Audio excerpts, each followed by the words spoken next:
Hi, it's me again with Corel Draw Tips and Tricks, and I just made a video on how to make the tops of these letters rounded. And I started thinking while that video was loaded, these were really easy.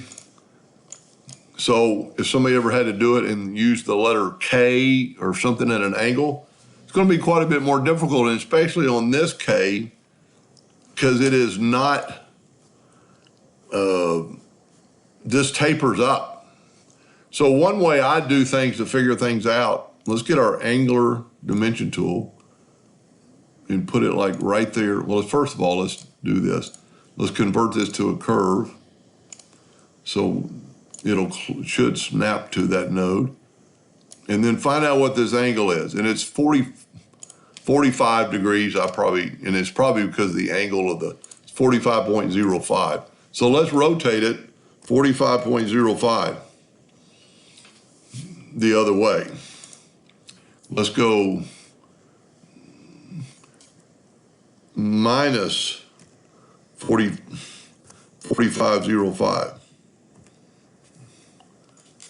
Minus 45.05. Now these lines should be perpendicular to the base of the unit, and we can kind of watch it, and it is.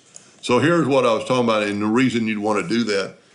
This thing is tapered, so let's get the parallel dimension tool and measure from right there, holding down the control button, so we'll go straight up. We got 0.51 there, but here we got 0.54, so it tapers up.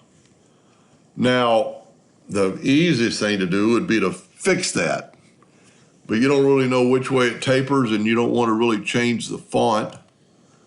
And I've got my guidelines turned off. You can see it's this part that tapers up.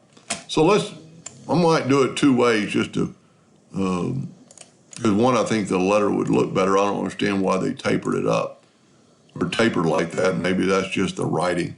So we need to move this part up. Pretty easily done since we're going to change it anyway. We're going to change that rounded corner. Let's just go right there and put this right there. Maybe put this right there. So now we got, if you notice, we got 0.48 on both of them, so we're parallel. Let's just see what it looks like after we're through.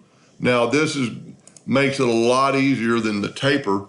So let's measure it more precisely like we did in the other video, 0.48, but let's run some digits past it. It is really 0.47867. So let's draw an ellipse that is that doesn't sound right, 47687. I would thought it would have been bigger than that, but maybe not. So now we can bring in, and the only thing disadvantage, we don't really have the top, but let's say this is the top. So let's bring the indexing line to there. And there's really nothing to snap to. There's the midpoint. Now we can visually do this and holding down the control button and move it over to here till we get to about that point. Now, like I said in the previous video, we don't need to delete all the lines. We need to delete that line and then use the Smart Fill tool to fill that in. And then rotate this thing back 45.05 degrees. And there we have a K with a rounded corner. It looks pretty good, and it's as tall as the other part. Now, the taper might look better because now this is tapered. So let's do it now. I'm going to make another video on how to do it while it's tapered, if I can figure it out. Hope that helped a little bit, and thank you for watching.